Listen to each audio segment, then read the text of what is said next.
Thank you. Greg Jennings is here. Does anyone else agree with Stefon Diggs that the loss was actually good? Absolutely not. Like, maybe I would if we weren't one Pats game removed from discussing them as a dynasty and demanding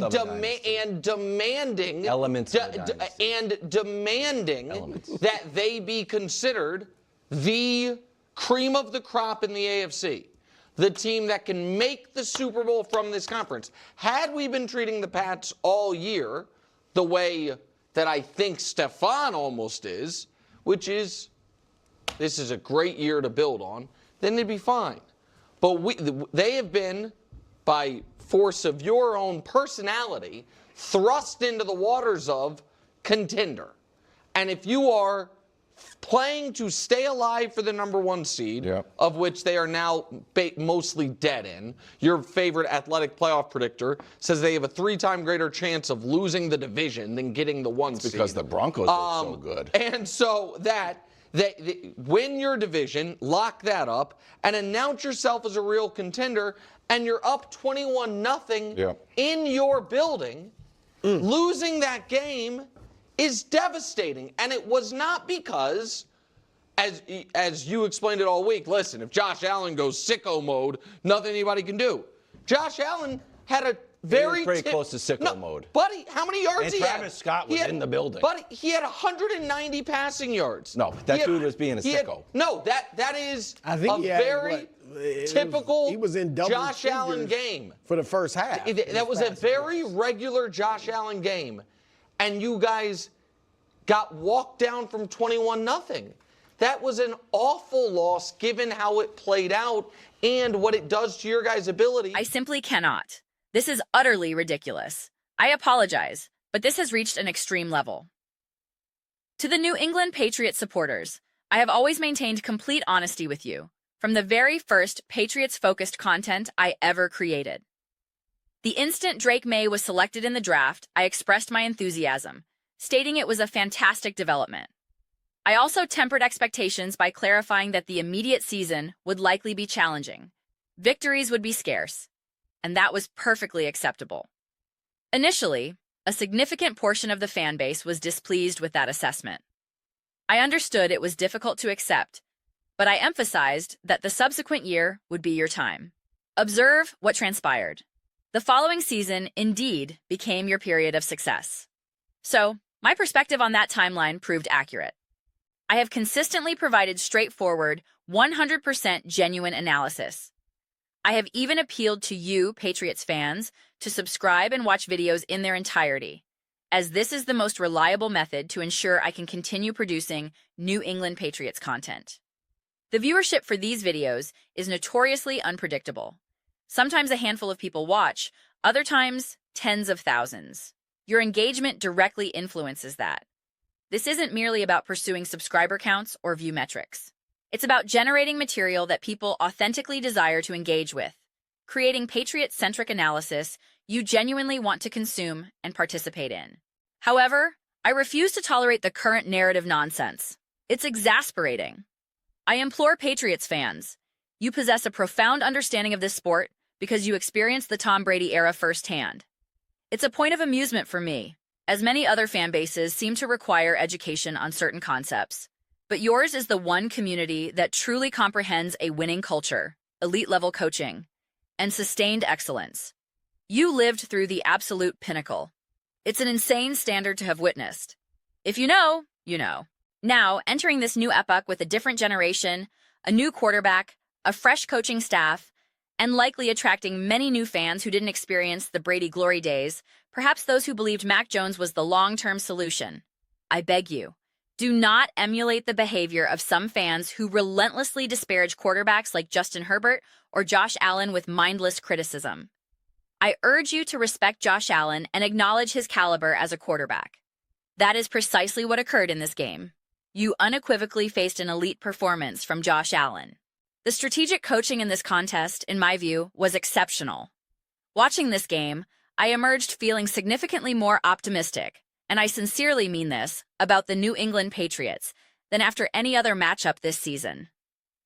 I gained more insight and developed greater confidence in this Patriots team from this performance than from any other victory, including the road win against Buffalo earlier, because Josh Allen did not perform at his peak in that game. It was not a high-quality showing, yet in this latest contest, contrary to any invented narratives, Josh Allen played phenomenally. He performed out of his mind, unequivocally. I dismiss any attempt to selectively use statistics now as a definitive metric, when the same individuals might downplay a great game by Patrick Mahomes if the raw numbers appear modest.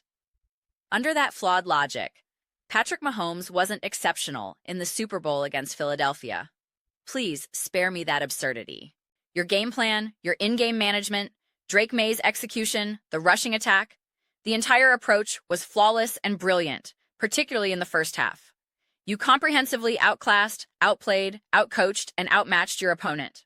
The first half vividly exposed the systemic issues plaguing the Buffalo Bills, specifically from a coaching perspective, highlighting the strategic mismatch between the Patriots' leadership and Buffalo's staff. That was the unmistakable takeaway from the opening 30 minutes. Obviously, the second half involved a comeback attempt, but that is the Josh Allen phenomenon. It's going to occur periodically. I do believe there was a slight over-reliance on Drake May in the latter half, perhaps straying from the effective ground game, despite its impressive production, including a long touchdown run. However, Drake May is in his second year. If you expect him to instantly become the undisputed king of the AFC, you must understand this process requires time. He is still a young player. This is not a veteran in his prime. He's a developing talent. These things take time. Therefore, this was a tough defeat, a divisional loss. Merely being at home or possessing certain advantages does not automatically render the outcome catastrophic. We tend to overinflate these factors. It was an incredible victory engineered by the Buffalo Bills, and I will produce content praising them extensively. I will also critique their disastrous start, as my notes during the game reflected sentiments like fire everyone due to their early performance. Simultaneously, my notes for the Patriots read masterclass, absolute masterclass, particularly regarding the first half conclusion and the impeccable time management.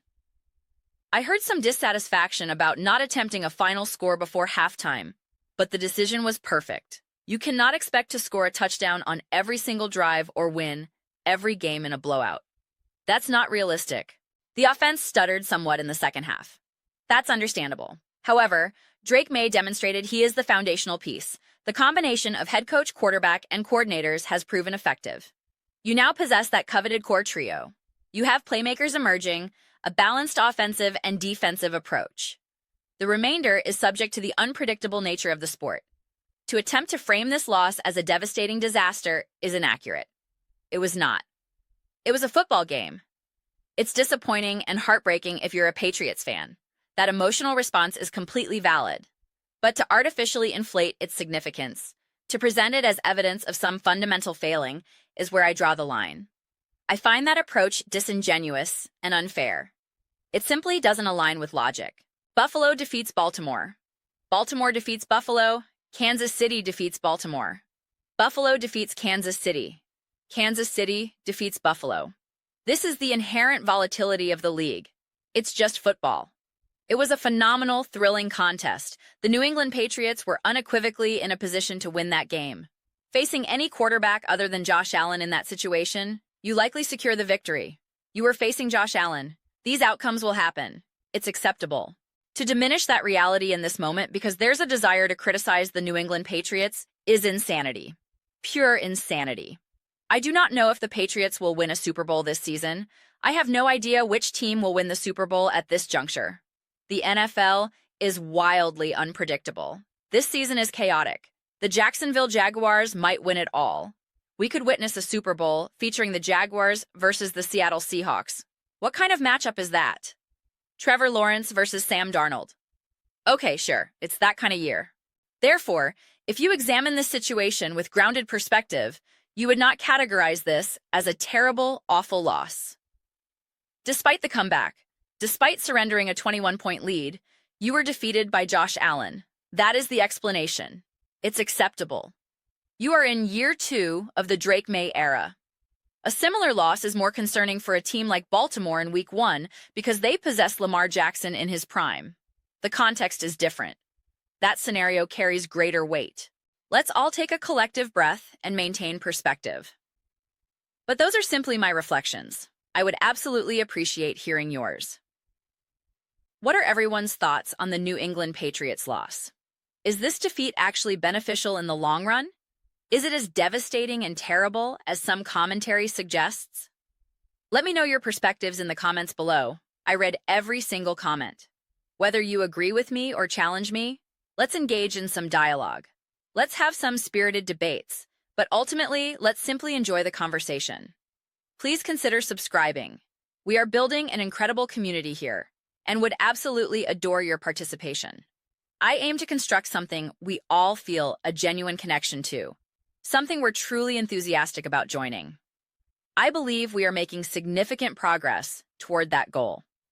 Please don't forget to give this video a thumbs up, as it genuinely assists with visibility and the platform's algorithm. Thank you so very much.